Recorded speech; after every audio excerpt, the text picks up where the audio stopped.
Hello everyone, my name is not Karina Urquhart, BIC's Executive Director who'd normally be hosting this BIC Brunch for you today.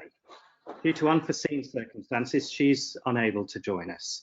I'm Graham Bell, Executive Director and Editor, and I'll be your host instead. It's great to see so many of you tuning in to this BIC event, both from the UK and internationally. This brunch, featuring 4 speakers on the subject of open access in the book industry supply chain, is kindly sponsored by Cloud Publish, and we'll hear a little bit from Cloud Publish in a moment.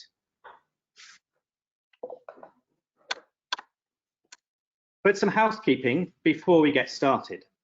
First of all, please use the questions or the chat boxes to put any question you have to the organisers at any time. We'll then be putting those questions to the speakers after they've made all of their presentations. This event is being recorded for BIC use in its marketing and to allow people who are unable to attend today to enjoy the event later.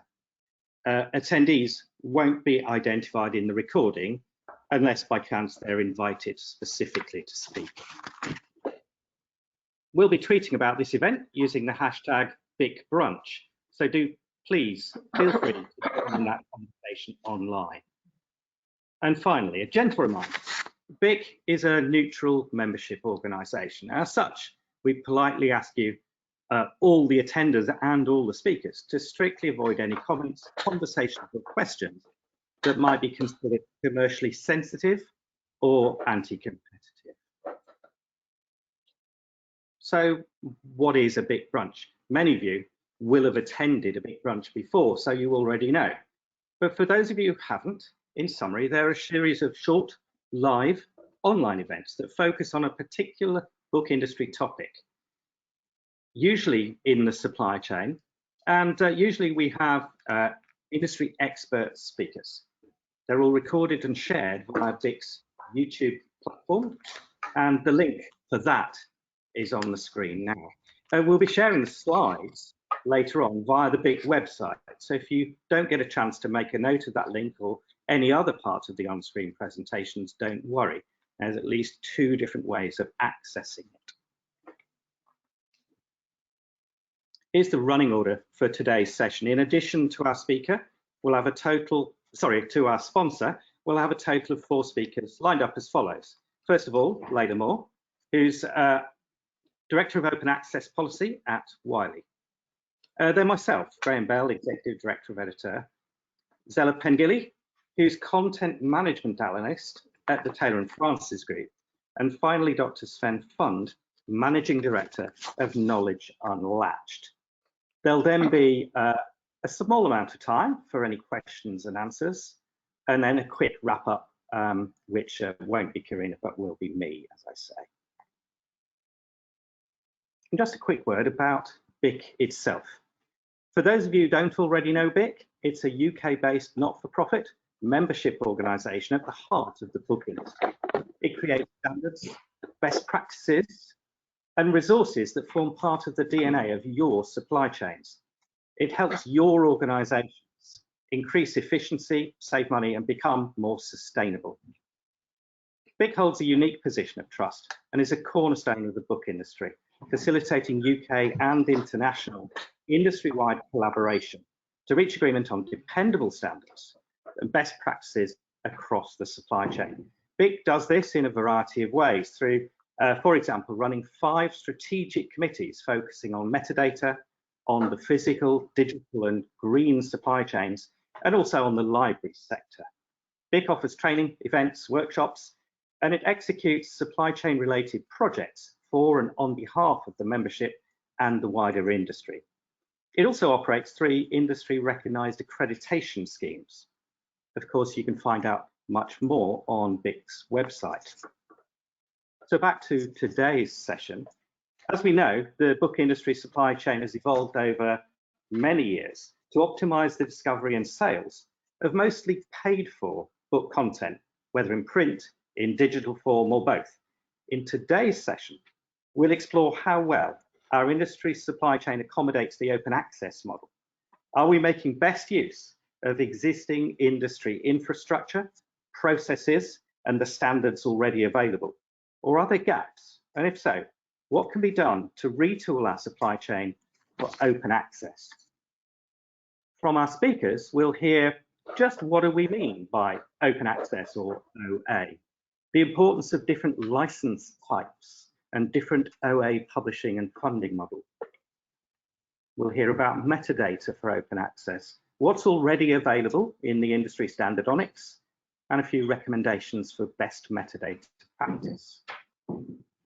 We'll take a look at the practical side of OA in the book supply chain. Just who are the stakeholders in that supply chain? Where do the metadata and where does the content come from? Where do they flow to? And what are the operational challenges of this newish open access model? And are there conflicts in running OA alongside traditional publishing models? With the last speaker, we'll take a look at an innovative open access publishing model in action. That's a lot to cover in an hour. So I'll hand over as quickly as I can to Sabine Gueric, CEO and founder of Cloud Publish, who are kindly sponsoring this event. So Sabine, I will make you the presenter. Thank you, Graham.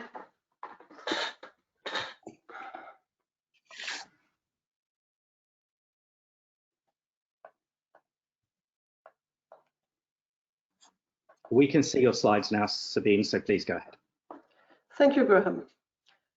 Open access is an incredibly interesting area. It was born as a librarians movement in the 1990s, at a time when the internet started offering the ability to copy and distribute electronic data at no cost. And it has now become a mature business model with a range of possible licenses.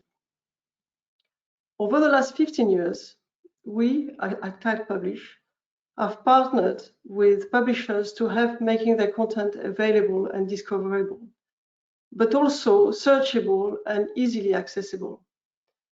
And this has, of course, included open access content. The Cloud Publish platform enables effective dissemination of content and supports publishers to launch highly discoverable and accessible websites.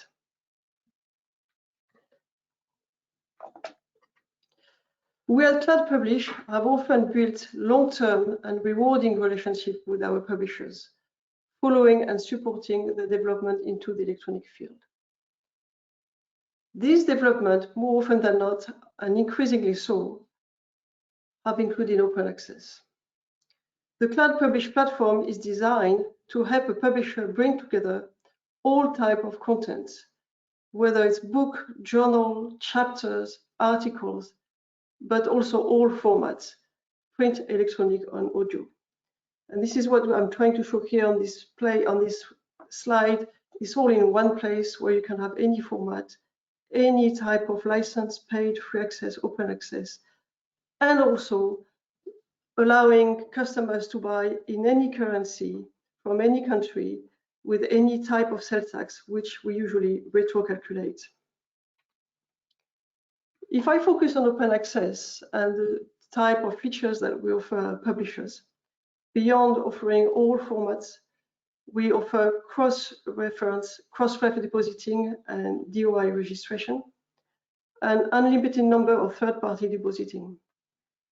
And we follow on the tradition of open access of the preprint tradition that was in the 90s in the field of physics, by supplying ahead of print features. And we allow publishers to manage different type of open licenses, open access licenses. We identify every open access content with an open access icon, and the books can be read either online from an e-reader or downloaded to be read into a PDF. The e-reader looks like this, with a table of content on the left, which is interactive, and abilities to print or download on the right. In the same way, we allow you to create open access watermarks. Here you can see that there is a watermark saying open access, but if your metadata show the type of license that you offer, you would be equally able to show the type of license in your watermark. We also allow you to print, of course, but also to sell the print books as paperback or hardback from the same website. So basically, the free access, the open access, could help you to develop print sales. We offer search through open access title only, and the result of the search appears showing the open access icon next to every title. And finally, we offer a number of open access analytics and statistics. Open access counter, usage statistics, including sushi, open access Google Analytics, and open access analytics for packages or collections. And you would be able to offer your librarians and your customers the ability to create their own open access MARC records and to download them in the CMS for cataloging. Finally, I'm keen to give back to Graham, but before I do so, I'd like to leave you with that quote from Anthony Cond at Liverpool University Press. We pride ourselves in being able to deliver anything that the customer requests and be as flexible as we can to accommodate their needs. And this is, I think, what Anthony Cond has tried to express there.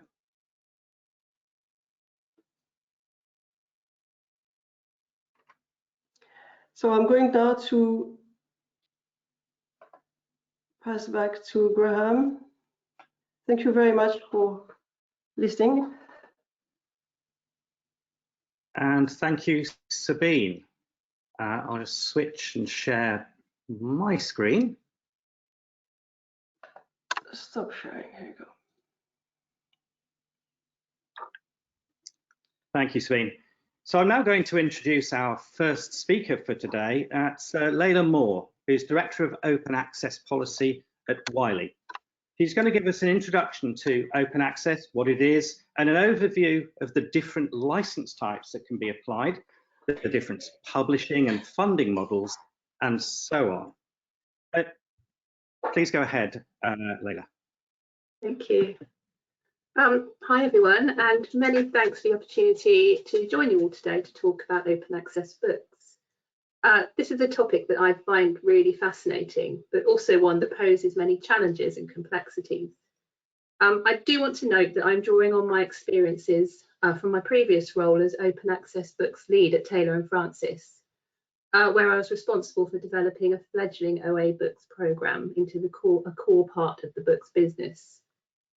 During my time in that role, I was involved in the end-to-end OA process and encountered many obstacles and considerations that I consider to be unique to OA Books. I'm sure you're all familiar with the concept of open access. It certainly isn't a new one, and as you can see from this timeline that highlights some of the major events in open access history, open access has been on the agenda for well over 20 years now. Interest in open access books has been a more recent development, although, as you will see from the timeline, the Directory of Open Access Books launched over 10 years ago. It's only been in the past few years that things have really started to accelerate. 2021 turned out to be a significant year for open access books. UKRI announced an open access policy for monographs, book chapters and edited collections, and Coalition S published a list of recommendations for OA books. We're now seeing more and more academic publishers launching or growing their open access books programs in response to these developments. Next slide, please, Graham. Lovely, thank you. One of the major considerations for publishers and book authors are open access licenses. Although it is worth bearing in mind that some authors are mandated by their research funder to use a specific license, so this somewhat removes the element of author choice. There are 6 main types of open access license, ranging from CC BY which is the most accommodating, allowing others to distribute, remix, adapt and build upon work, even commercially, as long as the author is properly attributed. To CC BY NCND, which allows others to download and share the work as long as they credit the author, but they cannot make any changes to the content or reuse it for commercial purposes. Many publishers indicate CC BY NCND as their preferred license, as they believe it offers book authors the most protection and also protects a proportion of their ebook royalty income, which may otherwise be lost. In many of the OA books conversations that I've taken part in, the overwhelming takeaway has always been that there's no one-size-fits-all for OA books. There are many differences in the needs of authors. Certain subject areas may need a stricter license to protect the integrity of the research. For example, in some humanities subjects, content could be taken out of context and republished. Although the author would still be credited, the content may lose some of its original meaning. In these cases, a stricter license is available to protect the author. However, in some STEM subject areas, a less restrictive license could be implemented to encourage collaboration. These nuances have been acknowledged by Coalition S and UKRI, who accept that the OA books world is more complex, that CC BY may not always be appropriate, and that it will take longer to get to a position where they can start mandating OA for books. With this in mind, the UKRI OA policy for books does not come into effect until 2024, which is significantly further down the roadmap than the implementation of their journals policy. Licenses are also a consideration for publishers when assessing the effect that launching an OA books program may have on their business. More restrictive licenses protect commercial income, such as permissions and translation rights. Having a less restrictive license can negate this income, but has other benefits, such as allowing for maximum dissemination and opportunities for collaboration. Author choice and having options available to suit a diverse range of needs is something that needs to be considered within a robust OA books program. Next slide, please. Lovely, thank you. So there are a number of different publishing models in OA books, and each has its own distinct set of considerations and challenges. Whichever publishing model we are talking about, publishers need to consider basic things such as what BPC will we charge? Will we still sell print copies? How will they be priced? Which license type will we allow? What funding models will we use? And there'll be more of this in the next slide. Publishers also need to consider the effect that an OA books program will have on existing business models. Will an OA program affect print sales? There are a number of published studies that state that OA has a minimal effect on print sales. And I'm sure as the volume of OA books content grows, we will see further studies emerge. What about commercial income? Will that be affected if you choose a particular license type? And then there are technical aspects, such as do you have a system in place to accept BPC payments? How do you navigate the often complex and varied requirements from funders? Are distribution channels ready to accept OA books? And Zella will talk more about this later on in the presentation. To run through some of the publishing models available, the most straightforward is what I will call full book OA. The full book is made open access upon publication and is usually funded by a BPC. The ebook is made available to read or download for free, and a suitable license is applied to the OA content. Usually, a print version of the book is made available for sale, sometimes at a reduced rate. Hybrid OA gets a little more complex. This is often more common in edited collections when only a few of the authors have funding available for BPCs. In this case, the ebook and the print book will still be available for purchase, but some of the book, maybe 1 or 2 chapters, will be available as OA. Pricing is an important consideration here, as is a policy around the amount of content that can be OA before the full book flips to OA. Double dipping is a term that has been used to describe when a publisher charges for something twice. For example, a book may be available for sale at full price, but the publisher is also making money from charging a BPC for OA content within the book. Some publishers charge a reduced price for an OA book to counteract this issue, and it's something to consider when looking to implement pricing policies. Retrospective OA adds yet another level of complexity. Retrospective OA can be applied to full book or hybrid OA. As well as pricing, timing is important here, as a decision needs to be made about when to stop selling a book before flipping to OA to avoid the dreaded double dipping. It's also necessary to consider what type of discounting policy to implement to ensure the BPC takes into account the amount of time the book has been for sale and any associated sales revenue that may have accrued. Next slide, please, Graham. Thank you. All of the open access book publishing models that I have mentioned rely on some form of payment to make them sustainable, whether that's from a BPC or some form of sponsorship or subsidy. The most common model and the one most likely to be used by commercial publishers is the BPC model. A fee is charged by the publisher and the book is published as open access. Typically, this will be paid by the author's funder or institution, effectively removing the direct burden from the author. However, when talking about the BPC model, many OA books authors and editors that I've spoken to over the years mentioned funding as a major obstacle. Many authors who did not receive OA funding as part of a research grant or from dedicated institutional OA funds received funding as a one-off or required funding due to exceptional circumstances. For example, because of COVID, authors were able to divert funds that may have been spent on conference attendance. Some authors even resorted to crowdfunding or donations from corporations to cover the cost of open access publishing. The sustainability of this model relies not only on publishers, but on funders and institutions coming together to provide adequate funding for authors to pay BPCs, particularly those authors who are mandated by their research funding body. One other thing to note about this model is that many publishers offer considerable BPC discounts and waivers to authors from low or lower middle income economies, often using World Bank or Research for Life classifications to make OA publishing an option for more authors. There are a number of funding models that are being utilised by publishers to try to tackle the issue of funding for open access books. During my time at Taylor & Francis, we worked closely with Knowledge Unlatched to make OA publishing an option for more authors. BPCs were funded by library consortia who pledged to make carefully curated collections of monographs open access. This removed the burden from the author in terms of having to find funding. And I think Sven may talk more about this later. Library memberships are another model that some publishers are experimenting with. Typically, libraries or other institutions pay an annual fee to the publisher in return for discounted BPCs, removing some of the burden for authors and reducing the administrative burden for the institution by compounding the number of individual payments into one annual fee. Other models include the freemium model, where a version of the ebook is made OA at no cost to the author. This is subsidised by selling other reformats, print sales, and also library membership fees.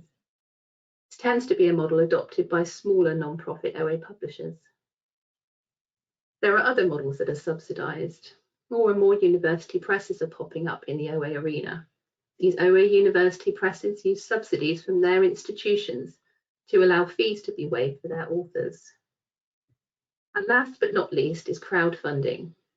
Publishers ask individuals to pledge to make a book open access. And as I mentioned before, this model has also been adopted by a small number of authors to cover BPCs at larger publishers. This was certainly a whistle-stop tour around OA books, but I hope it gives you an idea of some of the nuances of OA book publishing, the different license types and the different publishing models, as well as the different funding models. OA books is still a relatively new concept, and for many publishers, the foray into OA books contains an element of risk, a need to be innovative, and certainly the need to collaborate with multiple stakeholders. On that note, I will hand over to Graham, who will be talking to you about OA in ONIX. Thank you very much.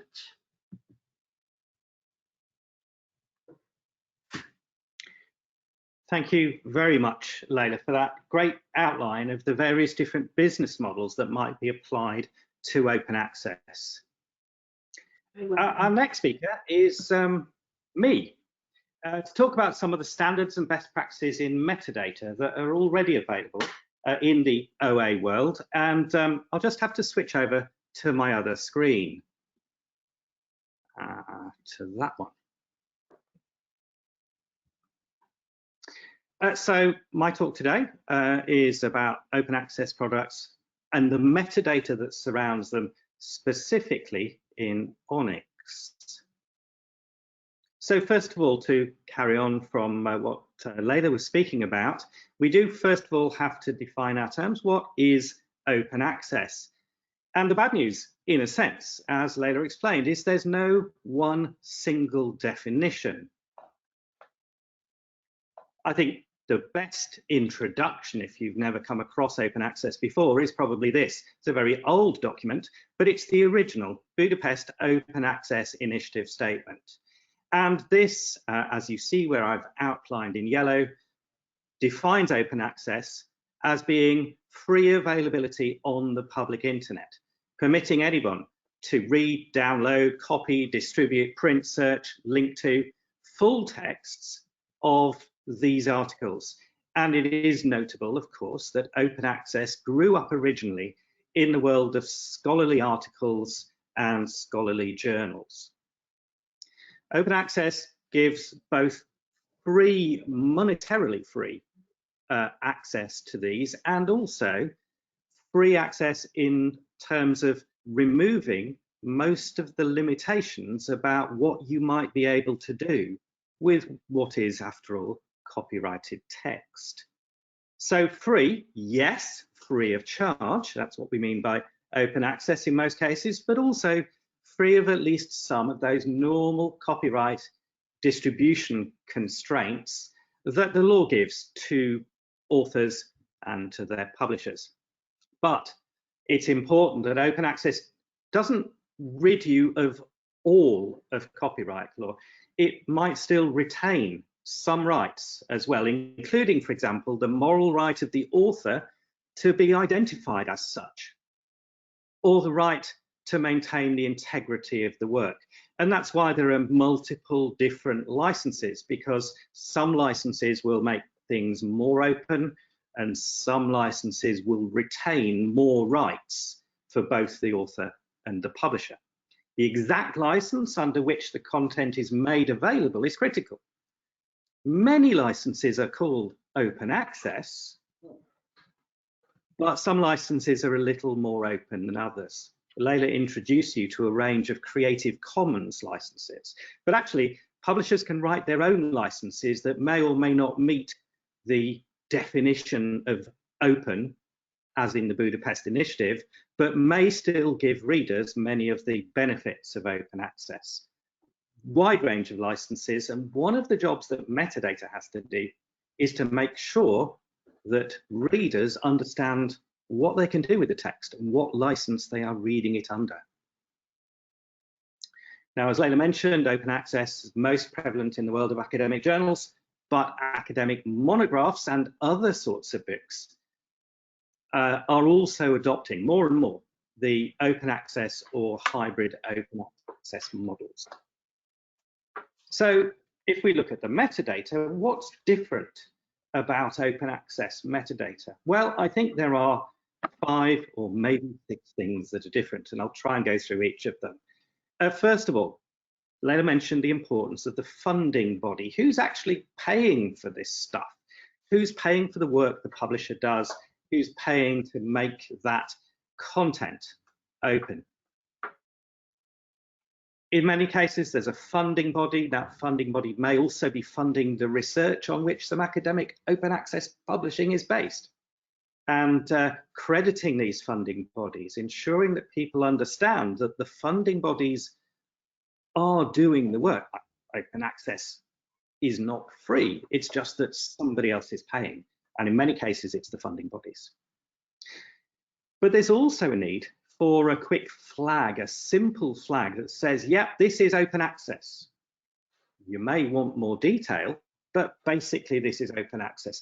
A kind of marketing statement in a way about OA. The third requirement is to specify that license. The open access statement or flag is really simple and not a legal statement, but the exact license under which the content becomes open access is critical. And then, of course, there's setting the price to free. You do that in a very specific way within ONIX. And specifying the location of the repository where the material can be downloaded from, because of course mostly we're talking about digital products. So where do you go to get this digital product? Is it on sale but free of charge in a normal retailer? Is it in an academic papers repository? Is it somewhere special that the publishers put it? The location of the repository is important. And that sixth item, possibly you may also want to specify the location of any long-term digital preservation site. Now, this is not somewhere a member of the public could go on the internet to get a copy.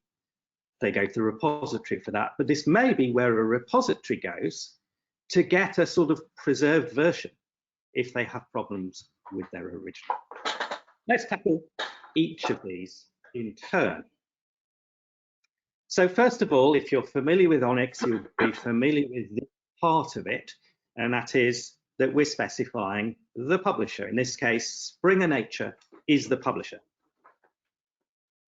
But we might also say that the funder of this is the Wellcome Trust. You'll notice that publishing roll code 16. That tells us that the Wellcome Trust is the funder of the publication. They've paid for it to become, they paid those BPCs, the book processing charges that Leila was talking about, or they funded it in some other way. Now, we can also, by using a slightly different code, say that the Wellcome Trust is not only the funder of the publication, but was also the funder of the research on which the publication is based. And so you can separately specify the research funder and the publication funder, or they may be the same entity. Now, it can be very useful to introduce identifiers here. Now, I've added a publisher identifier for Springer Nature. That is Springer Nature's ISNI, ISNI, International Standard Name Identifier. And that belongs to Springer only and differentiates it from potentially other companies that have very similar names. And one could introduce an identifier for the Wellcome Trust as well. And in this case, it's a different type of identifier. This is from Crossref's funder registry. And the identifier, as you can see, is a type of DOI. But that identifies the funder. One can also go a little further if you really need to, and that is to identify individual research grants, specific tranches of money that the Wellcome Trust has given to the author to facilitate that funding. But in most cases, you wouldn't need to go to that detailed level.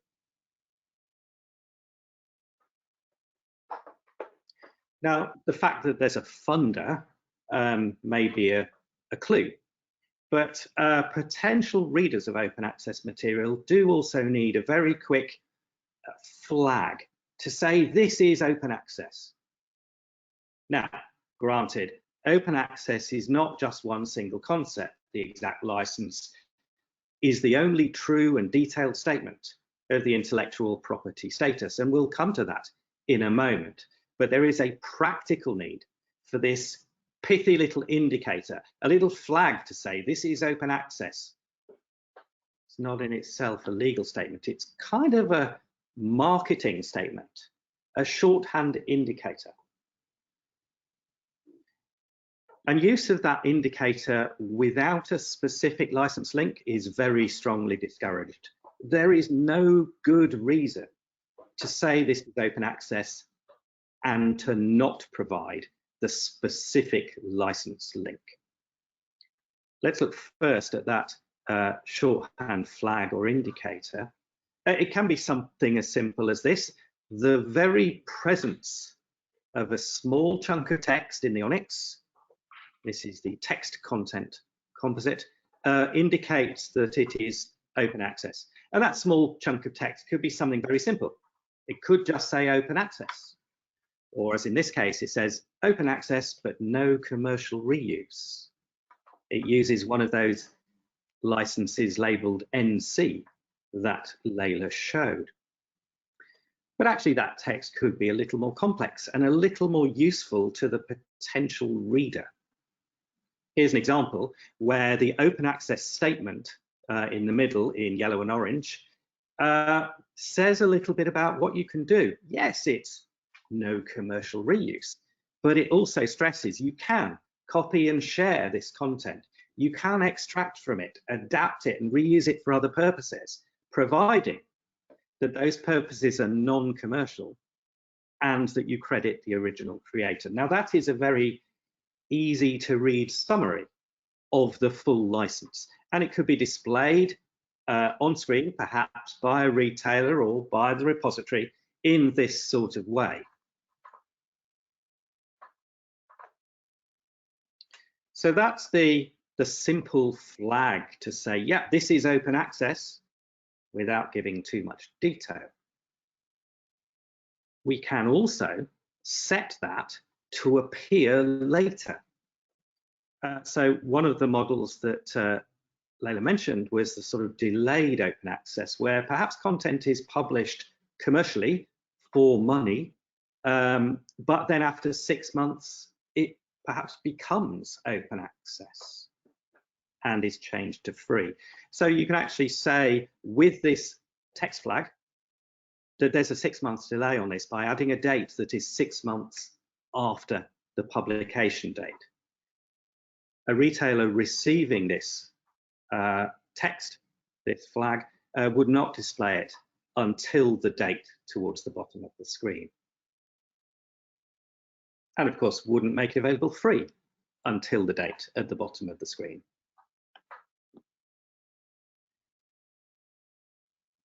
But I said we'd also have to look at the exact licenses. Now, it should be stressed, first of all, that open access is not solely limited to the use of Creative Commons licenses. However, they are very common, and that's why I'm using them for this example. This is a small chunk of ONIX that points to the full legal text of the Creative Commons. It's the CC BY license, put broadly, the first one on Leila's chart. And here we have a title for the license itself and an internet link, a link that points to the actual text of the license, in effect of the contract. Now that EPUB license expression with the big long URL may be enough for lawyers, but you might also want to set up a second link to a second license expression. And this one with a slightly shorter URL, that leads to a web page that gives a summary of the license, but in easier to use terms. That second URL is more for lay people, whereas the first URL is aimed at intellectual property lawyers. Now, you may have one or both of those license expressions, but they're always, of course, the same license. So that's how you point to a specific license. What about setting the price for free? Well, in ONIX, price amount is where you normally set prices. That's the XML element that normally contains a price. But the price amount element is never allowed to be a 0. You can't set a product to free by using the price amount XML tag in ONIX. Free of charge products actually use a special tag called unpriced item type, and you'll see in the middle of the screen, the purple, here's an example of how it might be used. In fact, unpriced item type can be used in 2 different ways. It can be used instead of a price when this product is always free of charge, or it could be used within a price if the price is free sometimes, but paid for at other times. For example, in that delayed open access that I showed you a moment ago. That's an example of a delayed open access with a date at the bottom where it becomes free.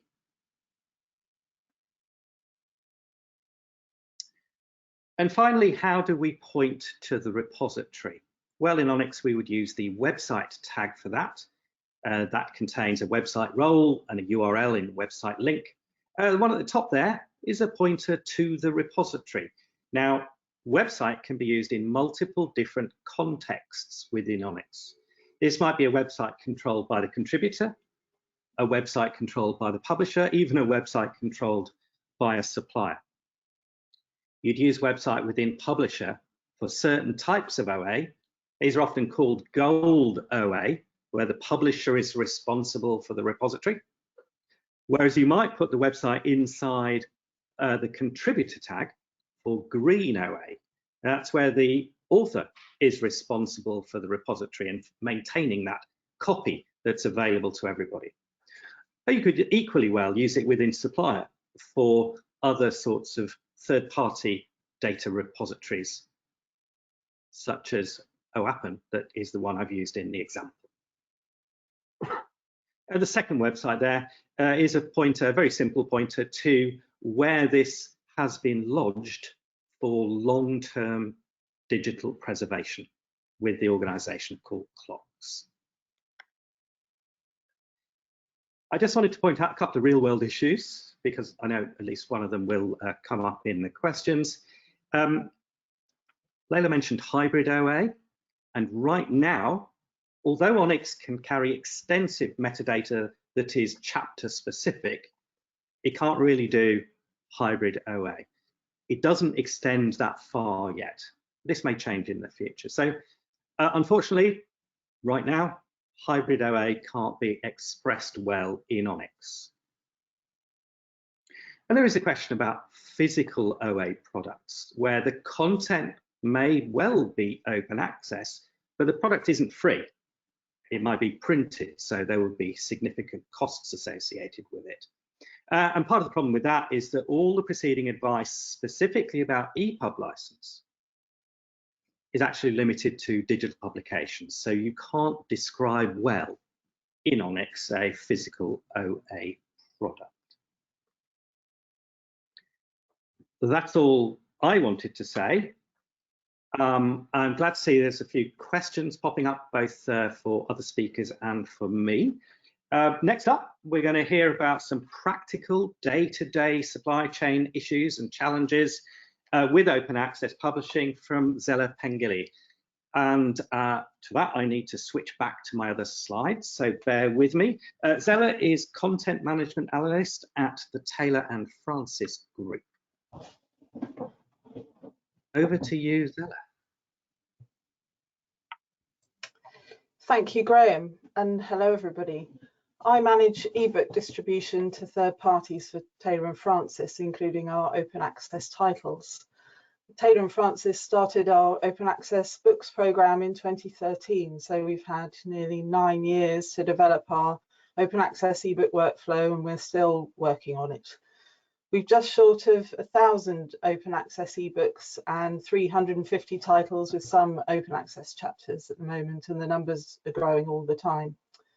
I'm going to tell you a little bit about the changes we make to the files, metadata that we send out, and how we distribute the files and data to retailers and aggregators. Firstly, the changes we make to our files. When the open access funding has been confirmed and paid, we add some things to the file to alert customers that the title's available under open access and where they can find it, and provide customers with the information they need about the license and the funding.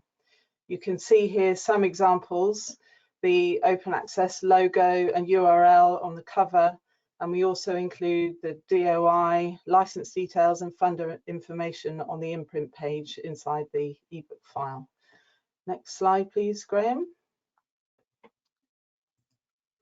When we started producing open access ebooks, we were simply amending the ebook price to 0, just as Graham said we couldn't do, in the hopes that would make the titles freely accessible from all sources, but we encountered problems with that approach, and we weren't fulfilling our obligations to the funders or communicating how the content could be used via the license information. As Graham mentioned just now, editor have specified how to present open access information in ONIX, and we've used those guidelines to develop our process. We made some changes to our title database. we added the funding body information linked to our accounting system and the license details to the title records. These are added for our full open access titles and titles with some open access chapters.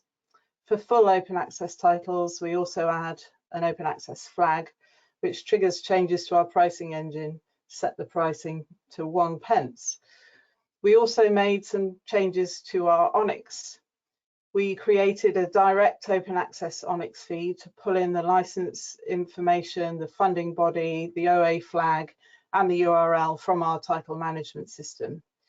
The open access flag also triggers inclusion of the unpriced item composite instead of the price in our direct open access ONIX feed, and a price of 0 for our distribution system ONIX feed. These changes only apply to our ONIX for full open access titles.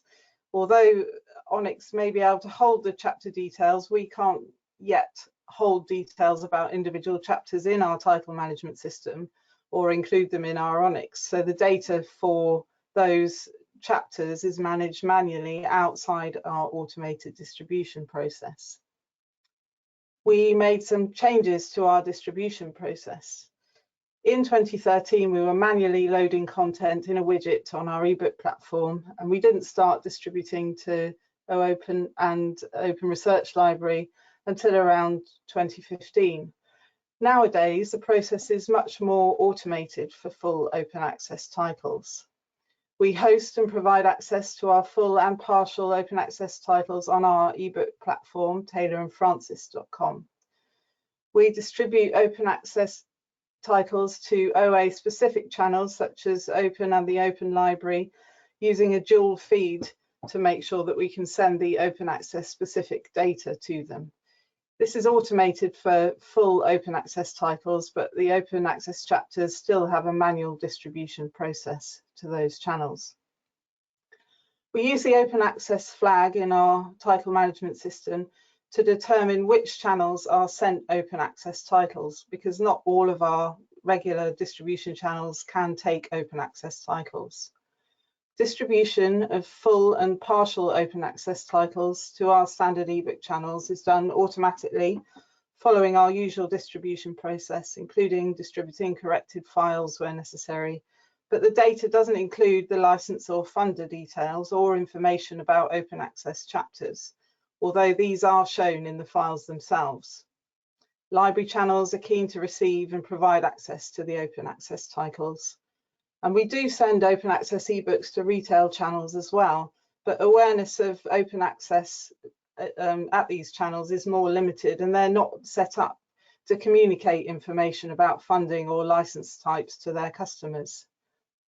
Next slide, please, Graham. We have encountered a few challenges along the way. Some parties in the supply chain aren't yet ready for open access specific data. Our distribution system doesn't yet support open access data, so we have to do the parallel feed that I just mentioned to make sure that the open access specific channels get the information they need.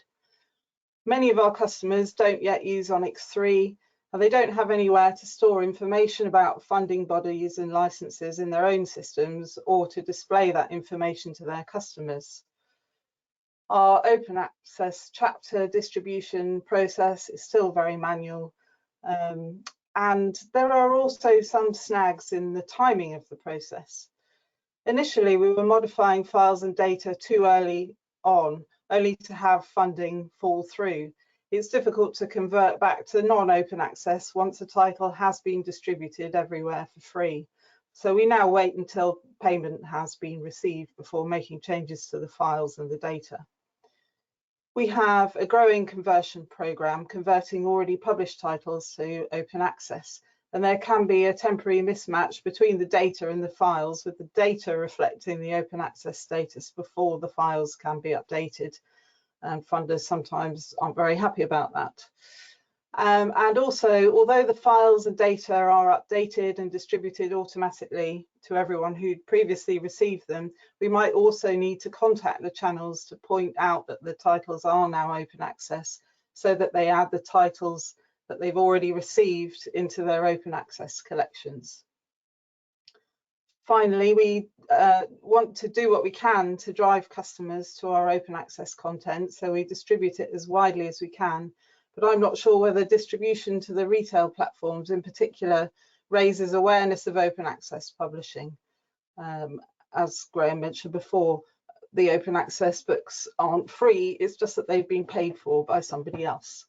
That's all I had to say. Thanks for listening.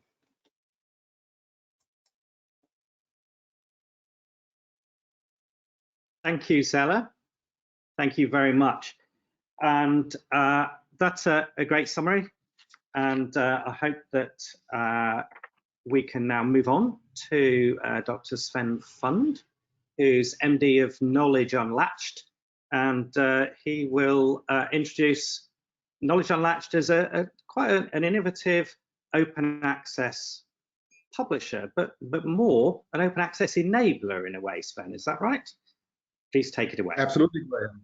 Yeah, thanks a lot. Absolutely. And thanks for having me today. It's great that so many colleagues have already helped me in preparing my presentation, because as you have seen, the devil is to a large extent in the detail. What I would like to highlight on, next slide, please, is why metadata is so important to our model. And give me a minute to just recap what Knowledge Unlatched is doing. We are indeed not a publisher, but an intermediary, if you want, for open access books. We don't do anything that has to do with print books. And our mission is really to make scholarly content freely available to everyone out there to be read, reused, and whatever the license allows.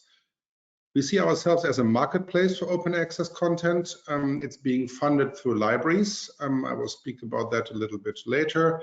And it's meant and was meant by its founder, Francis Pinter, really to bridge the gap between libraries and publishers who all wanted open access already like 10 or 9 years back, but didn't really find a way how this could work also as a sustainable model, business model for them.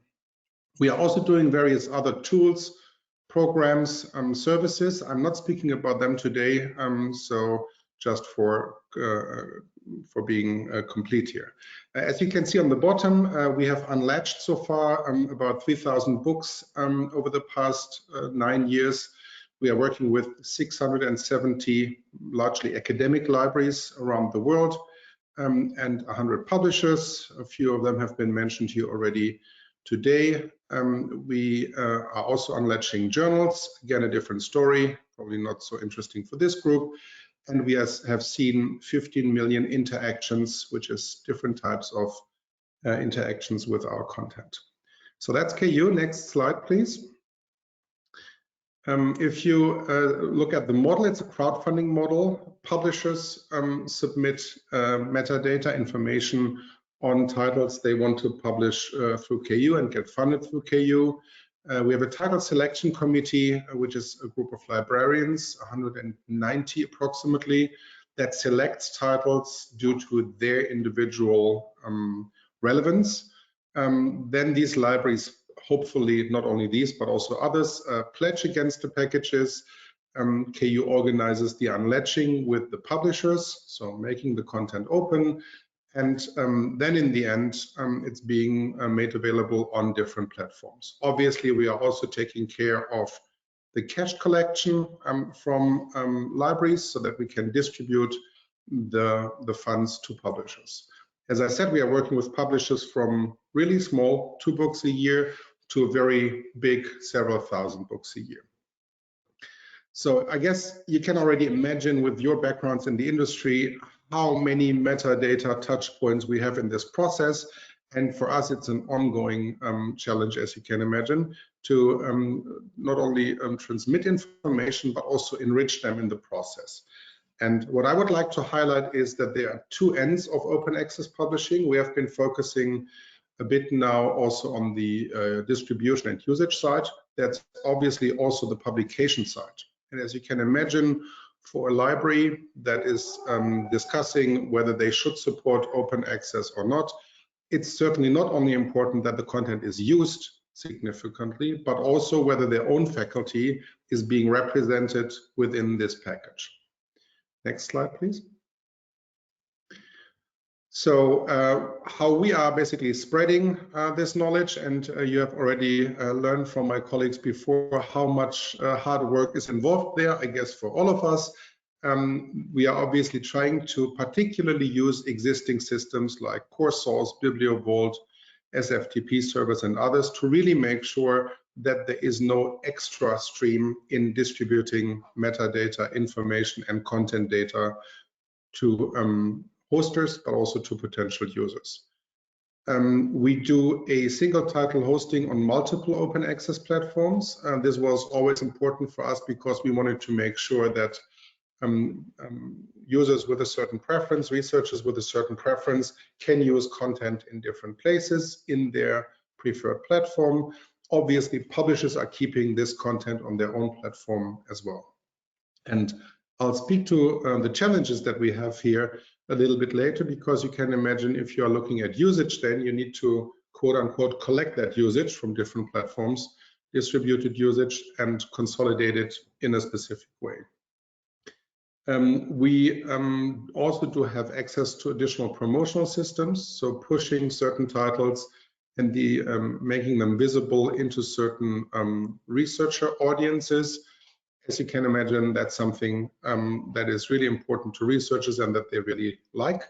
The title, as it's freely available, can be picked up and used right away. We are using instant mark records for easy cataloging in libraries, and also to avoid double dipping, which was mentioned earlier on. So we don't want libraries to accidentally buy a print or a digital version and support a KU collection. I think that is also in line with the strategy of our publisher partners that we work with. For that, you need to make sure that there is an information with the library early in the process so they can avoid these duplications. There's quarterly usage reporting and a lot of social media activity around single titles, which is always heartwarming to see how many discussions, especially involving the authors, are starting in social media channels. Sorry. Next slide, please. What I want to highlight is really what do we do with analytics and with data at KU. So as I mentioned already, we need to provide publishers with business intelligence and we do for different purposes. So we can tell them basically on a title level how their titles are performing against other titles in the same category, in the same geography, in the same institution, or however you want to see it. We can support them in negotiating read and publish deals. So basically towards institutions, libraries, how they can create more visibility of how much content of a specific publisher is available. And for a moment, with all due respect, don't think of Wiley and Taylor and Francis, because obviously they have the resources to do these kinds of things themselves. But think of a publisher with 2 books and the visibility of titles and how to create it. That's also part of our challenge. And then there's also the flip side of it, which is the business intelligence for institutions. So as you can imagine, open access is a specific challenge for collection building, if you want. In some markets, like in my home market, Germany, that's still an important role for libraries. In many others, it is as well. But a library obviously wants to understand which content is being added to catalogs, how is it being used, and does the model have an influence also on the usage by researchers. Obviously, institutions supporting KU or any other model, Open Library of Humanities, or you name them, want to monitor funding trends. So it's also important to understand for the future how much libraries still want to purchase paywalled content. And I guess there will always be paywalled content, but how much do they also want to support in open access? And then there's the whole issue of non-institutional usage. You can imagine that if a piece of content is free of charge, somebody who lives in Oxford, works at Oxford University, but is at home in the evening, doesn't necessarily need to register in any library system. So obviously we need to kind of assign this usage and allocate this usage to a certain area as well and potential customers. Next slide, please. I'm really quick on this because you're getting the slides later on. We have 3 different dimensions how we look at usage. Here you can see a title usage dashboard where you can, on a per title level, in comparison to other titles, exactly see how usage is developing, in this case, over time. Next slide, please. This is a different view. This is by country. As you can imagine, you can break it down by all kind of other criteria.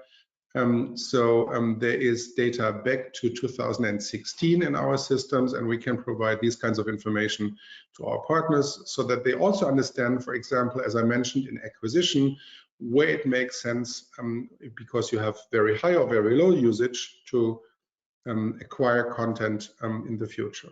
And the last slide is an institutional usage dashboard. So we can break down by institutions where the heavy users in terms of institutional affiliation are.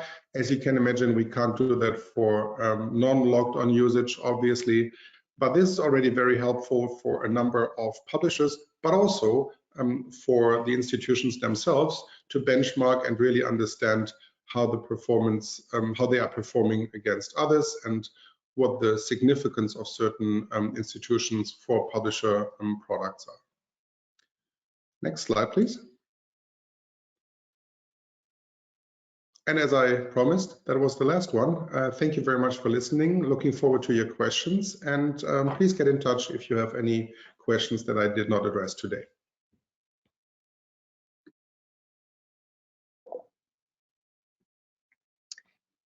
Thank you so much, Sven, for that introduction to your successful and slightly unusual publishing model. It makes great use of the infrastructure that's already out there.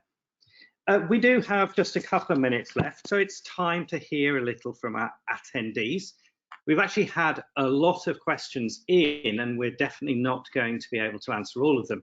I've answered a few by direct chats. But I ask each of the speakers, I see you already have, switch on your cameras, and we will try and answer some of those questions.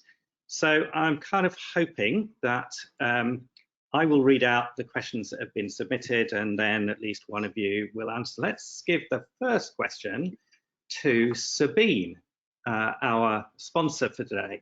And there was a question, if Cloud Publish offer counter usage statistics, and if and when they do, when can we expect to see those appear in Counter's registry of audited platforms? Sabine, do you have any kind of answer for that? We are being currently audited by Counter, and they tell us that the process normally doesn't last more than 6 months. Okay, great. So great in two cases. One, you are dealing with Counter already, and there's a relatively short timeline for you to appear in that registry of audited platforms, and you gave a really short answer for which I'm very grateful. Now, Francis Pinter, who's already been mentioned once today by Sven as the founder of Knowledge Unlatched, sent a question in, and that's for not clear who it's for, but let's read it out. Non-BPC, so that's non-book processing charge business models, are also emerging. MIT Press, CEU Press, Liverpool University Press, the Language Science Press, the latter through KU, and others are doing OA more in terms of other sorts of charging rather than a straight up BPC or book processing charge model. Leda, would you want to have a quick comment on that, of the sort of the other business models? I know you commented on them earlier. Yeah, so I did allude briefly to the other business models and the fact that there are more university presses trying and experimenting with non-BPC models.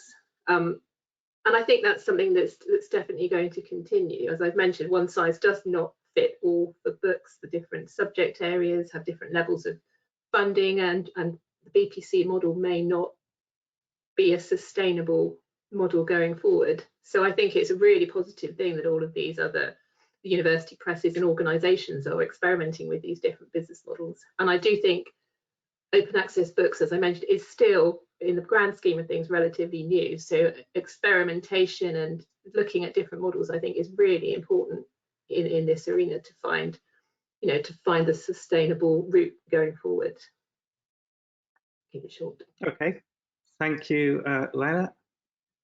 I had another question in, which actually is aimed at me, so I'll answer it extremely quickly. How might we address the issue around hybrid open access books and the inability to deal with it in ONIX? Well, I did say that's temporary. We are looking at both how we should fix that and allow chapter by chapter licensing, but also the timescale. And timescale depends on obviously the demand for it and the ability for data recipients to make use of that sort of data. I first asked about hybrid OA books about 4 years ago and got blank looks. I don't get blank looks anymore. It's definitely happening. And the amount of hybrid OA in books is increasing. I'm not going to promise a date, but we're definitely looking at it at the moment. Zella, another question here from someone. Zella mentioned retail partners being sent some of the OA data. Does this include aggregators where libraries purchase ebooks? So essentially that might be library suppliers or library systems suppliers who bundle an ebook system. Or presumably this could also apply to other aggregators of bibliographic data. Does the OA metadata go to those people as well as to, for example, the repositories? We do send them our open access titles, but currently we're not sending them the OA data. And that's because our distribution system doesn't yet support that data. But that information is included in the ebook files. So the end customer will be able to see that data, but it isn't included in the metadata itself. Right. And actually linking to that, a question for Leila. Do you think ordinary retailers will become more aware of open access over time?